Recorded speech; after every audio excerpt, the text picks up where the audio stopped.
Hello, aspirants. Myself, Kiran Bala, your history educator. So, dear aspirants, in this particular session, we are going to discuss a very relevant chapter of Indian modern history, that is the formation of Indian National Congress. So, my dear aspirants, in this very particular section, we will try to understand the approach of UPSC to deal with the modern history or history as a subject. So in this particular subject, you need to understand the basic approach of the UPSC, right? So here the approach to history for the UPSC is understanding. Basically, there are so many scholars, there are so many historians who gave their different approaches about the understanding of history, right? So in this regard, which I observed personally about E.H. Carr. Okay, so he is such a scholar who gave a approach that it's an ending dialogue between past and present. Okay, this is a very famous statement of E.H. Carr about the approach to history for UPSC. Basically, UPSC is also following this trend. Okay, so what is this? That it's a history's unending dialogue between past and present. What it means? It means UPSC has followed a integrated approach. Okay, so before EH cards, so many scholars have given their views, like Hegel. He said that history repeats itself. Okay, thereafter, Marx again gave his view, right? Marx says that history repeats itself, but first as a tragedy and second as a fascist or comedy. First as a comedy, right? So these are some views given by different scholars, and all the views of these scholars gave us to look into the approach how to deal all these things, basically focused over these. Okay, and the best example for this you can understand from this very particular question, right? So the political administrative reorganization of the states and territories has been a continuous ongoing process since the mid 19th century. Okay, so here in this particular question you can observe the unending dialogue between past and present. Okay, because the political and administrative reorganization of the states is continuous in process till the ancient time. Okay, so this thing you can understand, and it is still continue in the present. Okay, so in 2019 you must know about the reorganization of the Jammu and Kashmir. So it's an ongoing process. In this way you can understand. So this is that approach. Okay, so here we need to understand the history by integrating the past thing with the present one. Now, which particular things we need to know about the formation of Congress so that we can make our accurate attempts in the prelims or the mains, right? So here basically the questions are coming from so many sections are there. For example, we can take a question from the different sessions which took place in different places. There may be a question from the presidents. Okay, so for example, we can follow who was the first female president, who was first Muslim president, who was first European, right? So in this regard, associations, different types of before the formation of Congress. Okay, so in this way there are so many segments on which the questions can be come. Okay, but here these four particular things we need to understand. First, background means we try to understand about the earliest leaders. Thereafter we will understand role of A.O. Hume.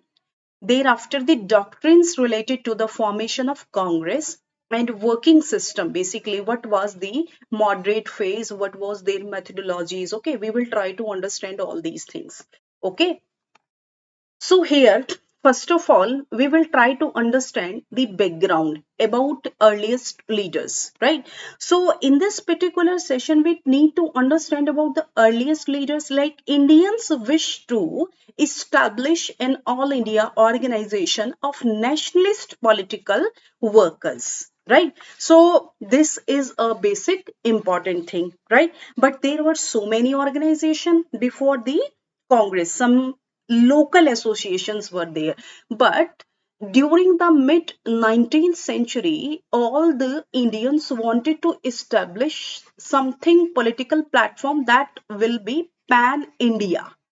Okay, so the nature or the character of that platform would be the pan India, right? So now there are no local organization or association because they particularly are not doing something good. Okay, so they were regional. So Pune Sarvajanik Sabha, the Indian Association, the Madras Mahajan Sabha, the Bombay Presidency Association. So there were so many things. Okay. So here, first of all, we will try to understand about the early leaders of INC. What was the background? Okay. So who were those people basically? Who were those Indian who constituted, yeah, who played a very important role in the formation of Congress? Okay, so here the particular person, they belong to English medium. They were the English educated middle class people. English educated middle class family.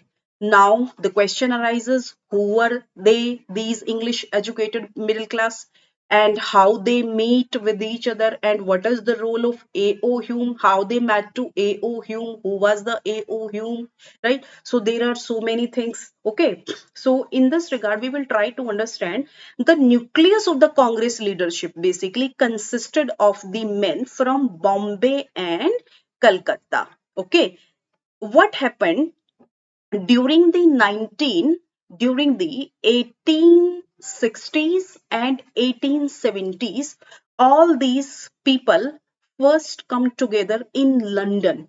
Okay, what they were doing in London? So they were studying for the ICS or the law.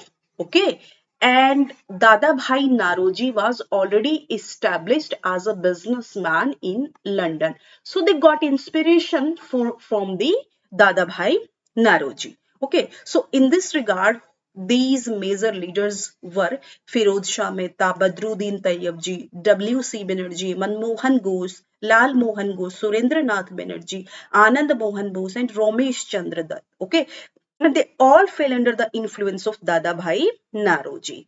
So, in this regard, we need to understand all these things. Okay, so they were the professional people, English educated persons. Okay, so in this regard, this is a background. Okay, then how they came on the same platform, right? So in this regard, we will explain, we will understand the role of A.O. Hume, right?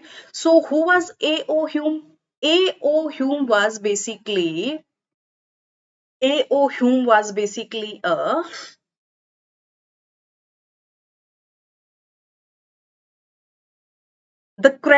the main credit goes for the formation of a Indian National Congress goes to A.O. Hume. Now we will try to understand about A.O. Hume. A few information we should get to know about him. Okay, so he was Secretary of Revenue and Agriculture. He was a retired civil servant of British India at that time. Okay, and the credit goes for giving the ideal concrete and final shape goes to A.O. Hume. He was a retired British civil servant. He toured across the subcontinent. He talked to prominent political leaders in Bombay, Madras, and Calcutta. So when he met those people, so he persuaded them to meet at the national conference. This meeting was initially supposed to meet at Pune. Okay, so do you know Pune could become historical? So initially, A.O. Hume should organized this meeting at Pune, but at that time, the Pune was suffering from the plague. Okay, so in this sense, due to the outbreak of cholera, deprived the Marathi town of this privilege. Okay, so the conference was scheduled to Bombay, and the first Congress session was held in Bombay. And what was the date? So it's the 28th December 1880. right? And it was presided over by the Vyomesh Chandra Banerjee, and it was attended by the 72 delegates. First meeting was very historical, right? So first all India based political platform in this regard performed, right? So here the role of A.O. Hume played, right? But so many questions are raised over the role of A.O. Hume, right? So there are certain doctrines related to the formation of Congress, right? So we'll try to understand. There are two basic doctrines which were given by the Indian leaders: safety valve theory and lightning conductor theory. Safety valve theory given by Lala Lajpat Rai. Basically, it was given by Lala Lajpat Rai, and it is also called a conspiracy theory, right? So Hume's involvement in the formation of Congress gave rise a lot of controversy, and this fact is supported by all shades of historian. How? This fact basically we need to understand. Basically, when this theory was originated, here we will try to understand. Basically, just like the A.O. Hume was a retired civil servant, in the same way, William Wedderburn was also a civil servant in British India, right? And he was great fan of A.O. Hume. So he watched everything minutely about A.O. Hume, and he wrote William Wedderburn wrote the biography of Hume, right? So he wrote the biography of Hume, and the title was given The Biographical Memoirs of A.O. Hume. In this title, he wrote the biography. And in 1912, Hume was died. So thereafter, the biography was published in 1913. And this biography was read by Lala Lajpat Rai. So from here, Lala Lajpat Rai got the content, right? So after reading this biography, Lala Lajpat Rai gave safety valve theory that it's a conspiracy. है ना? Why? Because Indians were doing too much nationalistic activities and they actually wanted to get rid of the British India, right? So here, these basically some in this biography, Wedderburn wrote that in 1878, Hume had come across 7 volumes of secret reports. Okay, so this become a question mark over the image of Hume. That these 7 secret reports were prepared by CBI, and this is belongs to police department. Then at that time, A.O. Hume was revenue and agriculture officer. He was taking the charge of agriculture department. So how he come across these secret reports of police? Okay, so again, this is a question mark over the image. Okay, so in this way, because A.O. Hume knows, he has know the scene of 1857. Okay, so he know these things, that discontentment was growing among the lower classes and a conspiracy to overthrow British rule by force. So that's why these questions were raised by. Okay, so here some viewpoints was given by Lala Lajpat Rai. So he said Hume was a lover of liberty and wanted political liberty for India under the aegis of the British Crown, because A.O. Hume always used to say that he was the lover of the liberty, right? That's why he is giving the support to Indians in the formation of such a pan-India platform, right? And above all, Lala Lajpat Rai also has given that Hume was an English patriot. So Hume saw that British rule was under threat. Hence, he just wanted to create a safety valve for the discontent. So these were the viewpoints given by the Lala Lajpat Rai, right? Again, the second theory we are going to discuss, lightning conductor theory by Gopal Krishna Gokhale. Okay, so this theory is called as protective shield. Okay, that Indians initially were in innocent stage, they could not perform much better without the support of any Britishers. Okay, so here Gopal Krishna Gokhale has given a support that we have just taken him as a protective shield, right? Because without the support of any British, we would not be able to do such a pan India platform, right? So in this regard, so all these things were prepared, and at last I will discuss with the working system.